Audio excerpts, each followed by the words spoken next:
Hello student, मेरा नाम अब्दुल रहमान है और मेरे चैनल कम्पीट विद मैथ पर आप सबका स्वागत है। आज हम एनसीईआरटी क्लास 10 प्रश्नावली 13.2 का अध्ययन करेंगे। कल हमने 13.1 खत्म किया था। प्लीज़ पहला सवाल पढ़ें। एक ठोस एक अर्धगोले पर खड़े एक शंकु के आकार का है, जिनकी त्रिज्याएं 1 सेंटीमीटर हैं तथा शंकु की ऊंचाई उसकी त्रिज्या के बराबर है। इस ठोस का आयतन पाई के पदों में ज्ञात कीजिए। देखिए आप, ये अर्धगोला है, उसी पर एक शंकु ये खड़ा हुआ है ये, और ये इसकी त्रिज्या 1 सेंटीमीटर है, ऊंचाई भी 1 सेंटीमीटर है। तो कह रहे हैं इस खिलौने का आयतन ज्ञात कीजिए। तो आप देखें, अर्धगोले का आयतन प्लस शंकु का आयतन दोनों जोड़ दें तो पूरी आकृति का आयतन हो जाएगा। तो आयतन बराबर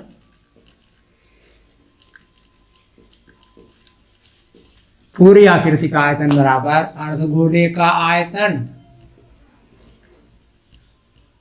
धन शंकु का आयतन।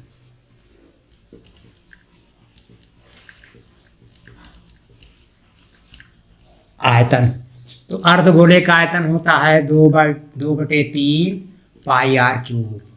पूरे गोले का होता है 4/3 पाई आर क्यूब। उसका आधा करेंगे 2/3 पाई आर क्यूब, प्लस शंकु का आयतन होता है 1/3 पाई आर स्क्वायर एच।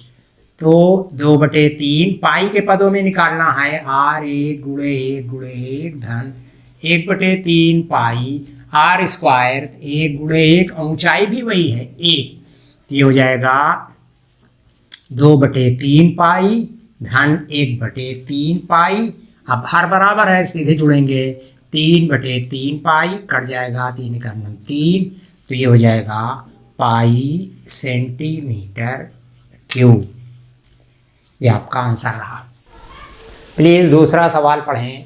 एक इंजीनियरिंग के विद्यार्थी रचेल से एक पतली एल्यूमीनियम की शीट का प्रयोग करते हुए एक मॉडल बनाने को कहा गया, जो एक ऐसे बेलन के आकार का हो जिसके दोनों सिरों पर 2 शंकु जुड़े हुए हो। इस मॉडल का व्यास 3 सेंटीमीटर है और इसकी लंबाई 12 सेंटीमीटर है। यदि प्रत्येक शंकु की ऊंचाई 2 सेंटीमीटर हो तो रचेल द्वारा बनाए गए मॉडल में अंतर्विष्ट हवा का आयतन ज्ञात कीजिए। हाँ, देखिए पहले हम चित्र बना के समझने की कोशिश करते हैं। ये एक बेलनाकार भाग है और इस पर ये 2 शंकु इस तरह लगे हुए हैं, एक ऊपर को और एक नीचे को। ये है मॉडल आपका। अब इसका व्यास 3 सेंटीमीटर है तो त्रिज्या r बराबर हो जाएगी 3/2 सेंटीमीटर। अब पूरी ऊंचाई यहाँ से लेके यहाँ तक 12 सेंटीमीटर है। तो और ये शंकु जो हैं 2-2 सेंटीमीटर ऊंचे हैं, ये दो, तो ये इतनी ऊंचाई h मान लें, तो ये 12 में से 2 4 घटा देंगे तो 8 सेंटीमीटर बचेगी। ध्यान दीजिए, आप कह रहे हैं इसमें कितनी हवा आएगी। किसी भी बर्तन में, कमरे में उतनी हवा या उतनी ही द्रव आता है जितना उसका आयतन होता है। तो इस पूरी आकृति का आयतन हम निकाल लें तो आपको त्रिज्या मालूम है और दोनों ऊंचाइयां मालूम हैं। ये h जो है ये 8 है और इनकी जो है 2-2 सेंटीमीटर हैं ये शंकु की ऊंचाई। तो आप जो है आयतन निकाल लें तो हवा हो जाएगी। तो यहाँ लिखेंगे हवा बराबर बेलन का आयतन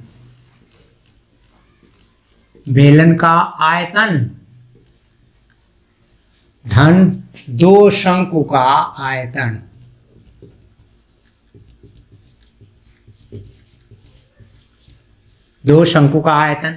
बेलन का आयतन आप जानते हैं पाई आर स्क्वायर एच होता है धन 2 शंकु, और शंकु का आयतन होता है 1/3 पाई आर स्क्वायर एच के।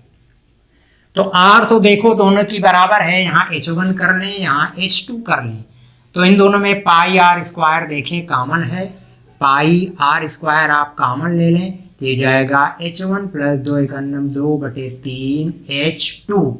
अब सारे मान रख लें। पाई का मान 22/7 गुणे R जो है 3/2 है, 3/2 स्क्वायर है तो 2 बार रखा जाएगा। H1 आपका 8 है और H2 जो है 2/3 गुणे आपका ये H2 2 है ये। अब ये हो जाएगा 22/7 गुणे 3/2 गुणे 3/2 गुणे 2 दूनी 4/3। अब 8 में जब जोड़ेंगे 3 × 24 4 28/3 हो जाएगा। आप जोड़ लीजिएगा। देखिए 7 चौक 28, 2 दूनी 4, 2 एकन्नम 2, 3 एकन्नम 3 और ये 22 तिहाई 66 सेंटीमीटर क्यूब। ये आपकी पूरी आकृति में आयतन होगा और जितना आयतन होता है जिस बर्तन का उसमें उतनी ही हवा आती है। प्लीज तीसरा सवाल पढ़ें। एक गुलाब जामुन में उसके आयतन की लगभग 30% चीनी की चाशनी होती है। 45 गुलाब जामुनों में लगभग कितनी चाशनी होगी? यदि प्रत्येक गुलाब जामुन एक बेलन के आकार का है जिसके दोनों सिरे अर्धगोलाकार हैं तथा इसकी लंबाई 5 सेंटीमीटर और व्यास 2.8 सेंटीमीटर है।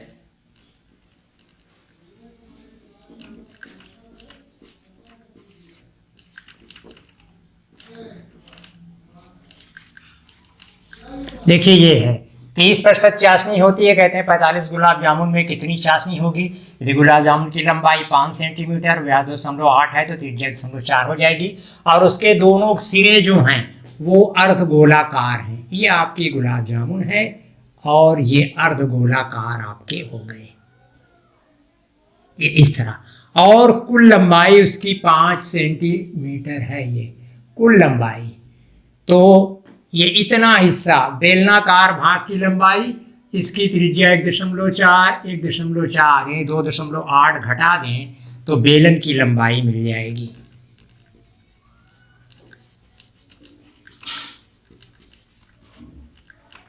बेलन की लंबाई हो जाएगी 5 ऋण 2.8 के। तो 10 में से 8 गए 2, 4 में से 2 गए, हाँ यहाँ बचे 4 2.2 सेंटीमीटर। अब देखिए इसका आयतन, गुलाब जामुन का आयतन बराबर हो जाएगा, गुलाब जामुन का आयतन बराबर बेलन का आयतन धन 2 अर्धगोले का आयतन। बेलन का आयतन धन 2 अर्धगोले, इधर एक अर्धगोला अर्धगोला दोनों मिलके एक गोला हो जाएगा। 2 अर्धगोले का आयतन, 2 अर्धगोले का आयतन। देखिए ये बेलन का आयतन पाई आर स्क्वायर एच, आप जानते हैं पाई आर स्क्वायर एच होता है। और अर्धगोले 2 अर्धगोले का आयतन, पूरे गोले का आयतन होता है 4/3 पाई आर क्यूब, ये हो जाएगा। अब सारा मान रख लें। पाई का मान 22/7 गुणे आर 1.4 गुणे 1.4 गुणे ये इसकी लंबाई आपने निकाला है बेलन की 2.2 धन 2 दूनी 4/3 पाई का मान 22/7 गुणे आर जो है 1.4 गुणे 1.4 गुणे 1.4। अब इसको 7 से काटेंगे 0.2 और इन सब का गुणा कर देंगे तो 13.552 आएगा। 552 धन इसको भी काट लें 0.2 और इसमें 4 से 22 से 2 से फिर 0.4 से गुणा करके 3 से भाग करेंगे तो आपका आएगा 11.498। अब इनको आपस में जोड़ देंगे तो 25.05 आएगा।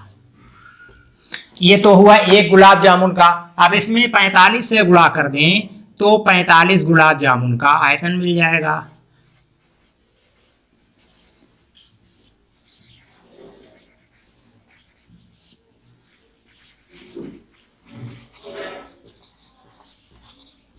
आयतन तो ये 45 गुणे 25.05 अब ये 45 से आप उड़ा कर देंगे तो 1127.25 सेंटीमीटर क्यूब।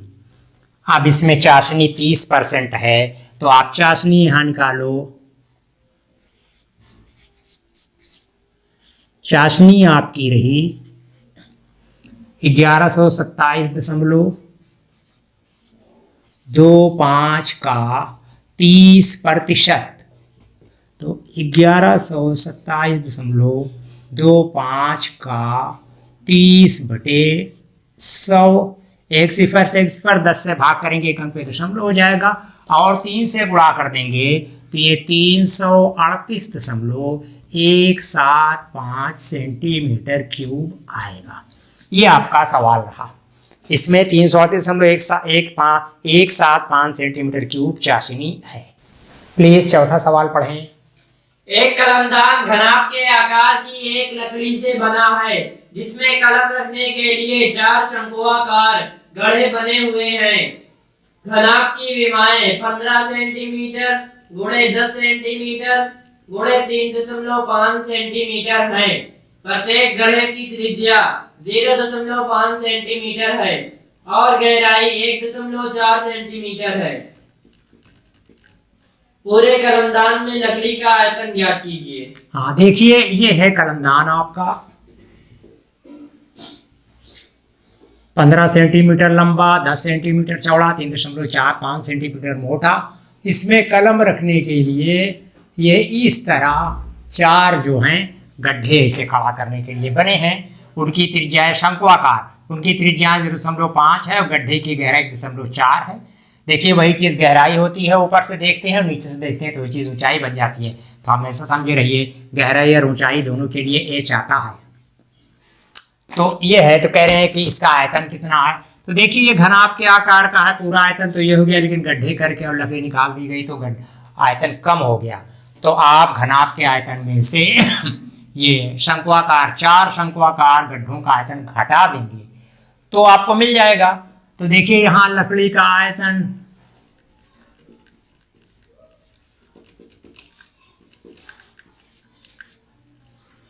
आयतन बराबर घनाभ का आयतन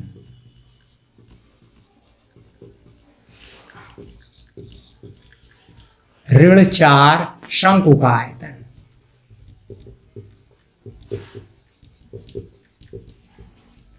देखिए घनाभ का आयतन का सूत्र होता है L × B × H ऋण 4। शंकु का आयतन होता है 1/3 पाई r² H।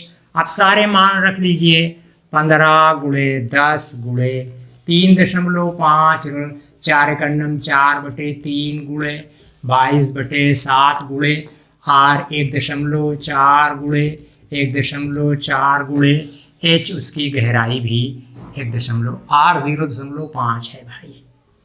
त्रिज्या 0.5 है, गुणे 0.5 गुणे 1.4, ये 7 से आप काट लेंगे, ये रहा। अब इनका गुणा करेंगे तो आएगा 525.0 ऋण, इसमें 4 से 22 में गुणा, फिर 5 से गुणा, फिर 5 से गुणा, फिर 0.2 से गुणा करके 3 से भाग करेंगे तो 1.47 आएगा। और इसको घटा देंगे तो 523.53 सेंटीमीटर क्यूब आएगा। ये आपका सवाल है। प्लीज 5वां सवाल पढ़ें। एक बर्तन एक उल्टे शंकु के आकार का है। इसकी ऊंचाई 8 सेंटीमीटर है और इसके ऊपरी सिरे की त्रिज्या 5 सेंटीमीटर है। यह ऊपर तक पानी से भरा हुआ है। जब इस बर्तन में शीशे की कुछ गोलियां, जिनमें प्रत्येक 0.5 सेंटीमीटर त्रिज्या वाला एक गोला है, डाली जाती हैं, तो इसमें से भरे हुए पानी का 1/4 भाग बाहर निकल जाता है। बर्तन में डाली गई शीशे की गोलियों की संख्या ज्ञात कीजिए। देखिए ये शंकु है इस तरह, उल्टा शंकु, और खोखला है और ये जो है पानी से भरा हुआ है। इसकी ऊंचाई 8 सेंटीमीटर है, ये 8, और इसकी त्रिज्या ये जो है 5 सेंटीमीटर है।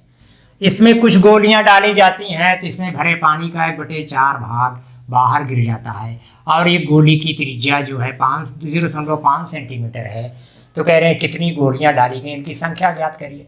देखिए इस तरह का सवाल जब लगाते हैं, पानी का आयतन आप निकाल लें, उसके बाद एक गोली का आयतन निकाल लें। एक गोली के आयतन से जितना भाग पानी का बाहर जाता है, आर्किमिडीज का सिद्धांत है, किसी द्रव में जब कोई ठोस डुबाया जाता है तो वो अपने आयतन के बराबर उस द्रव को विस्थापित करता है, निकालता है। तो जितनी गोलियों का आयतन होगा वो निकले पानी का आयतन दोनों बराबर होंगे। तो आप एक गोली के आयतन से निकले पानी के आयतन में भाग कर देंगे तो गोलियों की संख्या मिल जाएगी। तो पहले आप निकालें पानी का आयतन, भरे पानी का आयतन, भरे पानी का आयतन बराबर शंकु का आयतन। किसी भी बर्तन में उतना ही पानी आता है जितना उस बर्तन का आयतन होता है,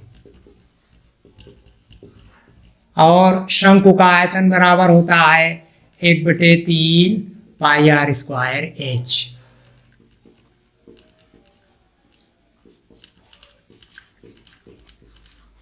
तो हो जाएगा 1/3 गुणे 22/7 गुणे r उसका है 5 गुणे 5 गुणे h उसकी जो है 8 है। अब आप सब में गुणा करेंगे और इसको तो आएगा 4400/21 सेंटीमीटर क्यूब। अब निकले पानी का आयतन 1/4 पानी निकल रहा है, निकले पानी का आयतन इसमें से घटा दें। आयतन तो हो जाएगा 4400/21 गुणे 1/4 1100/21 सेंटीमीटर क्यूब। अब एक गोली का आयतन निकालें आप।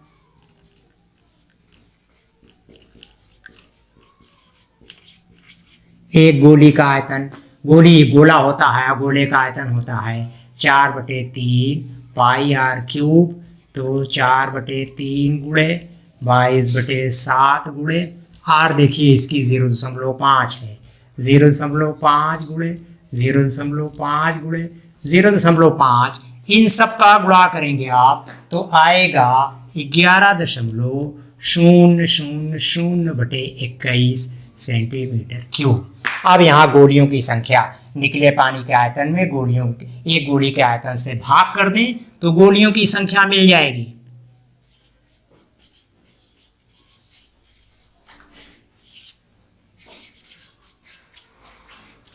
निकले पानी का आयतन है 1100/21 भागे 11/21, तो आप गुणा हो जाता है। आप जानते हो भाग को जब पलटते हैं गुणा होता है और ये भिन्न पलट जाती है।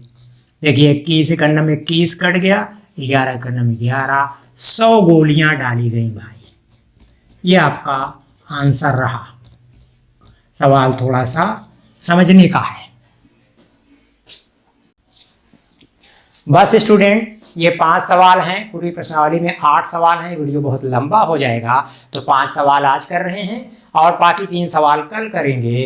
अब अगर आपको मेरा ये वीडियो पसंद आता है तो प्लीज़ इसको लाइक करें, दोस्तों के साथ ज़्यादा से ज़्यादा शेयर करें और चैनल को सब्सक्राइब अवश्य करें, इससे हमें बहुत सपोर्ट मिलता है। Thank you.